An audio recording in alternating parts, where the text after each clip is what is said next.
नमस्कार दोस्तों, परमा एजुकेशन के यूट्यूब चैनल पे आप सभी दोस्तों का स्वागत करते हैं। आज की जो क्लास चलेगी गणित शिक्षण के सबसे महत्वपूर्ण टॉप प्रश्नों पे चलेगी, क्योंकि आज के जो यहाँ से प्रश्न बनेंगे कन्फर्म है कि सीटेट में आप लोगों के यहाँ से 1 से 2 नंबर जरूर मिलेंगे। कितने मिलेंगे? 1 से 2 नंबर मिलेंगे। तो जो लोग नए हैं, अभी तक हमारे चैनल को सब्सक्राइब नहीं किया, तो जल्दी से क्या करिए, परमा एजुकेशन चैनल को सब्सक्राइब करिए। सब्सक्राइब करने के साथ साथ क्या करिए, बेल आइकन का बटन जरूर दबा लें, ताकि लाइव आने पर आप लोगों के पास एक नोटिफिकेशन पहुंच जाए। और साथ ही शेयर कर दीजिएगा अपने अपने ग्रुपों में। और जो लोग नए हैं, अभी तक सब्सक्राइब नहीं किया, तो जल्दी से क्या करिए, एक बार सब्सक्राइब, लाइक और शेयर जरूर करिएगा। चलिए शुरू करते हैं आज के अपने पहले प्रश्न से। देखिए, सबसे महत्वपूर्ण बात यह है कि सभी प्रश्नों को आप लोगों को एकदम अच्छे से पढ़ते हुए चलना है, कि गणित का प्रश्न जो होता है तार्किक पे आधारित होता है, और जो तार्किक से आधारित प्रश्न होते हैं अधिकतर वो 6 से 8 के बच्चों के लिए होता है। और जो बालक से संबंधित होता है उसके वातावरण से जोड़कर, पर्यावरण परिवेश से जोड़कर ही बताया जाता है। तो यहाँ पे शुरू करेंगे आज के पहले प्रश्न से। तो सभी लोग एकदम सोच समझ के प्रश्नों का उत्तर दीजिएगा। पहला हमारा प्रश्न यहाँ पे कह रहा है कि राष्ट्रीय पाठ्यचर्या की रूपरेखा 2005 गणित का अनुक्रम है। क्या अनुक्रम है? पहला कह रहा है यहाँ भाषा से है, दूसरा कह रहा है भाषा के बाद है, विज्ञान के बाद है, और चौथा हमारा यहाँ पे कह रहा है कि सामाजिक विज्ञान के बाद है। तो राइट आंसर हमारा क्या होगा? देखिए, राष्ट्रीय पाठ्यचर्या रूपरेखा 2005 की बात कर रहा है, गणित का अनुक्रम कर रहा है। अनुक्रम कर रहा है यानी भाषा के बाद। जब तक बालक के अंदर भाषा का निर्माण नहीं होगा, तब तक उसके अंदर गणितीय अनुक्रम नहीं होगा। तो राइट आंसर किसके साथ जाएगा? हमारे यहाँ पे दूसरे के साथ जाएगा। जितने लोगों का दूसरा आया है एकदम राइट आंसर है। चलिए आगे बढ़ते हैं, और सभी लोग अपने प्रश्नों को काउंट करते चलिएगा कि कितना आप लोगों ने सही किया है। तो चलिए शुरू करते हैं दूसरे प्रश्न पे। दूसरा प्रश्न हमारे यहाँ पे क्या कह रहा है, देखते हैं। देखिए, दूसरा प्रश्न हमारा ये कह रहा है कि एनसीएफ 2005 के अनुसार गणित पाठ्यक्रम महत्वाकांक्षी, सुसंगत और महत्वपूर्ण गणित सिखाता है। यह महत्वाकांक्षी का तात्पर्य किससे है? किससे है तात्पर्य, ये बात किया है। तो पहला हमारा देखिए यहाँ पे क्या कह रहा है, गणित के विभिन्न प्रकार सिखाते हैं, कि जैसे अंक गणित, बीज गणित, ज्यामिति और डेटा हैंडलिंग। देखिए, डेटा हैंडलिंग का मतलब होता है किसी एकत्रित करना। और दूसरा कह रहा है कि गणित की समस्याओं को हल करने के लिए एक से अधिक तरीके खोजना।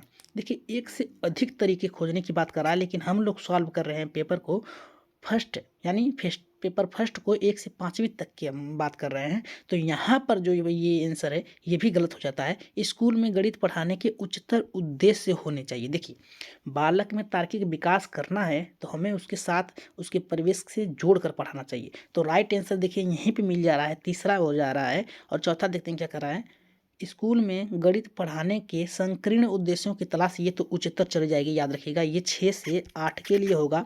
और गणित के विभिन्न वाला डेटा हैंडलिंग किया है, ये भी 6 से 8 जाएगा। और यहाँ पे गणित की समस्याओं को हल करने के एक से अधिक की बात किया है, तो ये भी 6 से 8 जाएगा। क्योंकि ये जो बालक है 1 से 5वीं तक का, ये गणित की समस्याओं को हल करने में उतना उपयोग नहीं है। तो यहाँ पे राइट आंसर किसके साथ जाएगा?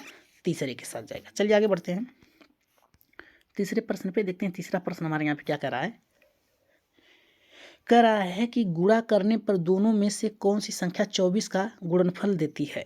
देखिए, यहाँ पे कह रहा है कि कोई भी संख्या है जिसमें हम गुणा करते हैं तो 24 का गुणनफल देती है। तो ये प्रश्न कैसा है, देखते हैं क्या कह रहा है। कह रहा है कि बच्चे को मेटा को गेस्टिवालसी सोचने में मदद करती है। दूसरा कह रहा है एक खुला हुआ प्रश्न है, क्योंकि इसके एक से अधिक उत्तर हो सकते हैं। दूसरा तीसरा कह रहा है कि एक बंद समाप्त प्रश्न है, क्योंकि इसमें निश्चित उत्तर है।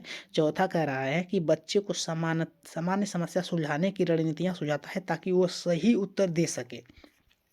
तो जल्दी से इसका राइट आंसर करिए, देखते हैं किसका सबसे ज़्यादा अच्छा, सबसे पहले उत्तर आता है इसका, तीसरे का। देखिए क्या कह रहा है कि यहाँ पे 24 का गुणनफल देने की बात कर रहा है। क्या कर रहा है? गुणनफल देती है, यानी 24 वहाँ पे उसने दे दिया है, ठीक है। लेकिन किस प्रकार से? बालक तो कुछ कर सकता है, 12 गुणे 2 कर सकता है, कितना आएगा? 24 आएगा, ठीक है। 6 गुणे 4 कर सकता है, 24 आएगा। तो ये प्रश्न जो होगा हमारा, इसका आंसर जो होगा एक खुला हुआ प्रश्न है, क्योंकि इसके एक से अधिक उत्तर हो सकते हैं, ठीक है। यानी वो किसी भी तरीके से बता सकता है। तो राइट आंसर किसके साथ जाएगा? हमारा तीसरे का दूसरे के साथ जाएगा। चलिए आगे बढ़ते हैं चौथे प्रश्न पे। चौथा प्रश्न देखिए कह रहा है, जिस विधि द्वारा गणित शिक्षण में स्थायित्व मिलता है उसे क्या कहते हैं। तो पहला कह रहा है कि आगमन विधि, दूसरा कह रहा है निगमन विधि, तीसरा कह रहा है कि विश्लेषण विधि, चौथा कह रहा है कि संश्लेषण विधि। तो राइट आंसर इसका क्या होगा चौथे का? जल्दी से आप लोग कमेंट कर दीजिए।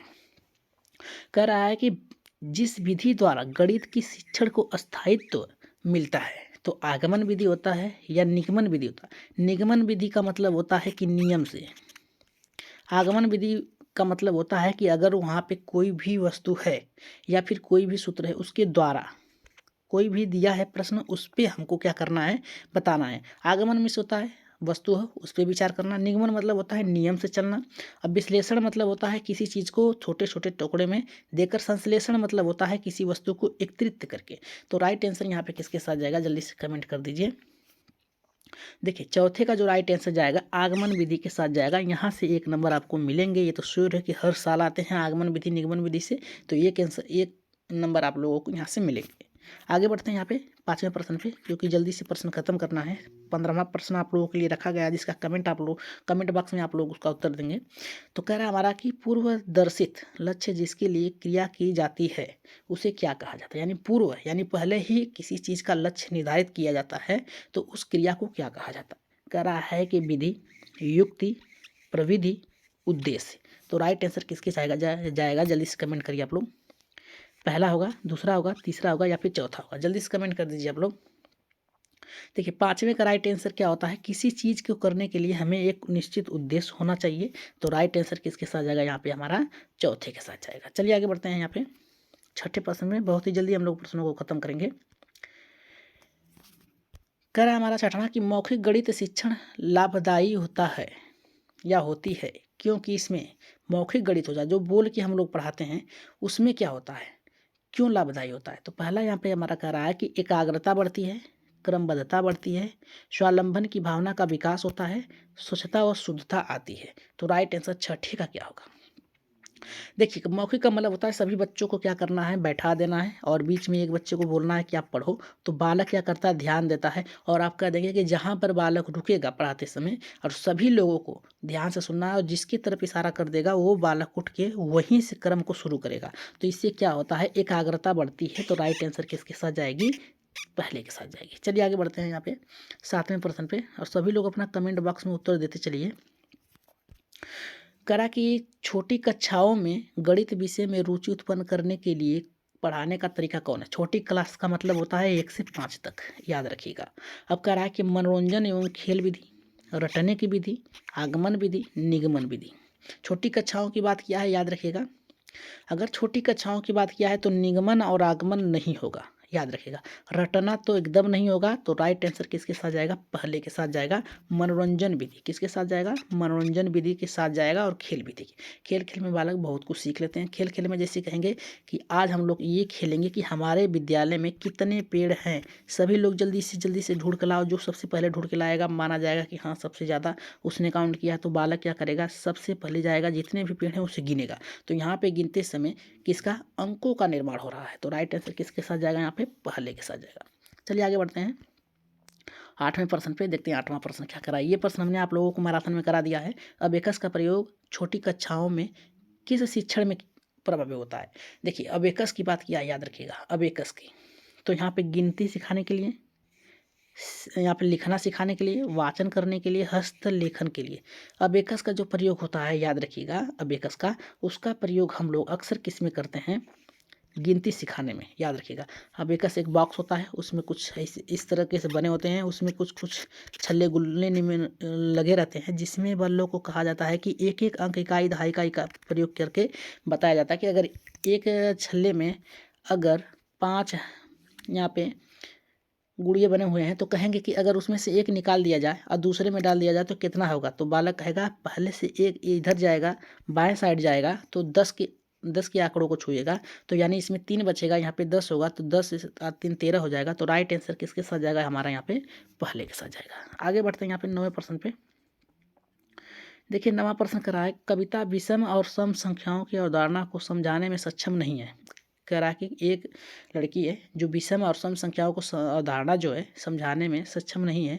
अपनी समझ को बेहतर बनाने के लिए शिक्षक ने विभिन्न रंगों के 20 कंकड़ ले लिए और उसे जोड़ने वाले बताने के लिए कहा। 1 से 20 तक की संख्याओं को छांटा, जिसके लिए कंकड़ को छोटा जोड़ा, सॉरी यहाँ पे जोड़ा जाता है या जोड़ा नहीं जाता, इसके लिए वह क्या करेगी। पहला कह रहा है व्यक्तिगत ध्यान देने की आवश्यकता है, एक दृश्य शिक्षार्थी है, एक गणितीय शिक्षार्थी है, और यहाँ पे हमारा चौथा करा एक श्रवण शिक्षार्थी है। तो राइट आंसर यहाँ पे 9वें का क्या जाएगा। यहाँ पे कह रही है कि कंकड़ ली है, 1 से 20 तक की गिनती उसको सिखाना है, 20 कंकड़ ली है तो किस तरीके से उसको बताएगी। तो यहाँ पे व्यक्तिगत ध्यान की आवश्यकता है, क्योंकि अगर वो अवधारणा को समझा नहीं पा रही है तो यानी उसमें व्यक्तिगत यानी खुद में करने की उसकी खुद की चेष्टा सही नहीं है। तो राइट आंसर किसके साथ जाएगा, यहाँ पे पहले के साथ जाएगा। 10वें पे यहाँ पे बात करते हैं। 10वां प्रश्न हमारा यहाँ पे क्या करा है। 10वां करा है कि मूल्यांकन का रूब्रिक शिक्षक को मदद करता है। पहला यहाँ पे कह रहा है हमारा कि एक वैध प्रश्न पत्र तैयार करें, ग्रेड छात्रों की आसानी से अभिलेखों की प्रस्तुति करने योग्य बनाना चाहिए, पाठ को अच्छी तरीके से प्लान करें। तो राइट आंसर यहाँ पे किसके साथ जाएगा, चलिए बताइए जल्दी से इसका राइट आंसर किसका है। 10वें का जो राइट आंसर किसके साथ जाएगा, एक वैध पत्र तैयार करना गलत है, मूल्यांकन कर रही है तो वैध पत्र तैयार नहीं करेगी। ग्रेड छात्रों को आसानी से मतलब देखिए मूल्यांकन कर रही है तो बालकों को क्या है अंकन में बांटेगी, 1 2 कितने नंबर कितने बालक पाया है, तो अंकन यानी ग्रेड वाला ही ऑप्शन आपका सही है। राइट आंसर किसके साथ जाएगा हमारा यहाँ पे दूसरे के साथ जाएगा। ठीक है, ग्रेड छात्रों को आसानी से होते हैं, ठीक है, मदद करते हैं। तो चलिए आगे बढ़ते हैं। यहाँ पे मूल्यांकन की बात किया है इसलिए वही हमारा प्रश्न सही होगा। कह रहा है कि 11वां प्रश्न है कि कक्षा 4 में अंक और रेखाओं पर ज्यामिति पाठ के लिए मूल्यांकन का रूब्रिक्स होगा। तो यहाँ पे हमारा कह रहा है कि लाइन किरण रेखा खंड बीच अंतर कर सकता है और उन्हें परिभाषित कर सकता है। दूसरा कह रहा है लाइन और लाइन सेगमेंट के बीच में अंतर कर सकता है और दी गई लंबाई के लाइट सेगमेंट की सटीक रूप से आकर्षित कर सकता है।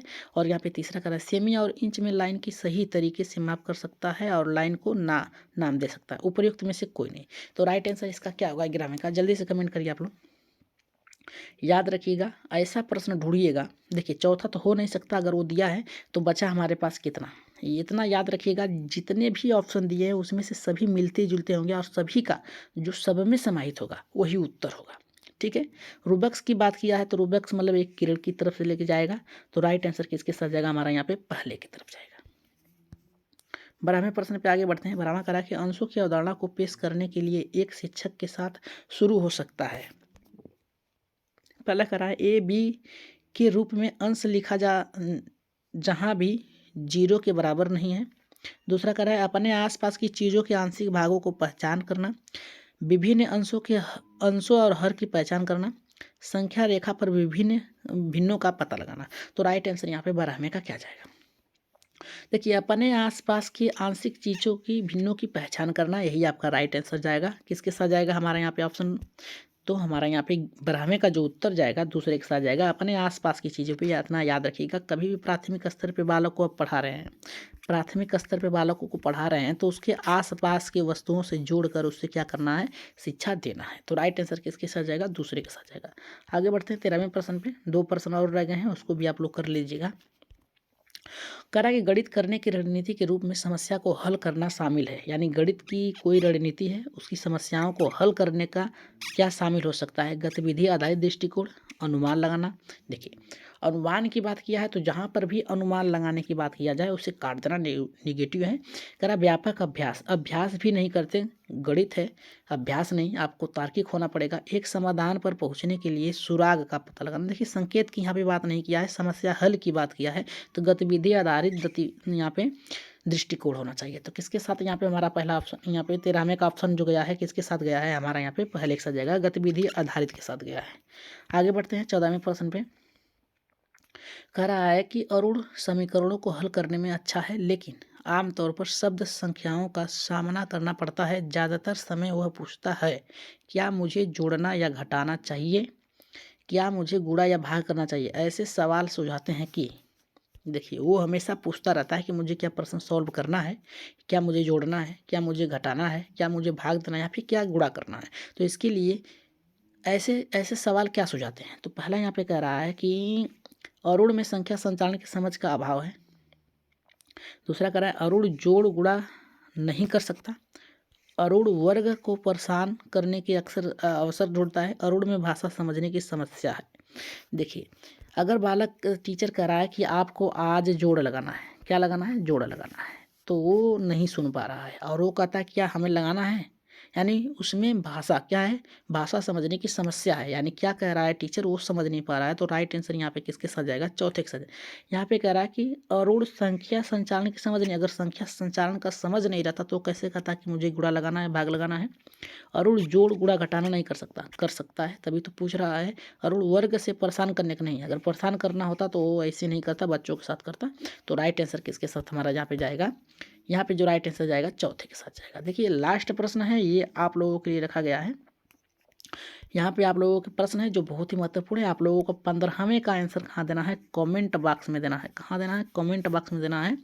गणित सभी विज्ञानों के द्वार कुंजी है, यह कथन किसका है, रोजर बेकर का है, हैमिल्टन का है, प्लेटो का है, रेसेल का है। तो इसका 15वें का राइट आंसर आप लोग जरूर दीजिएगा। कहाँ देंगे, कमेंट बॉक्स में देंगे। और जो लोग नए हैं अभी तक हमारे चैनल को सब्सक्राइब नहीं करके गए हैं तो जल्दी से क्या करिए, सब्सक्राइब कर लीजिए। जल्दी से सब्सक्राइब करने के साथ साथ बेल आइकन का बटन दबा लें और साथ ही शेयर जरूर करें। क्या करें, शेयर जरूर करिएगा आप लोग और साथ में लाइक भी कर दीजिएगा। एक लाइक जरूर करिएगा सभी लोग। और आज की क्लास आप लोगों को कैसी लगी एक बार कमेंट बॉक्स में जरूर लिखिएगा।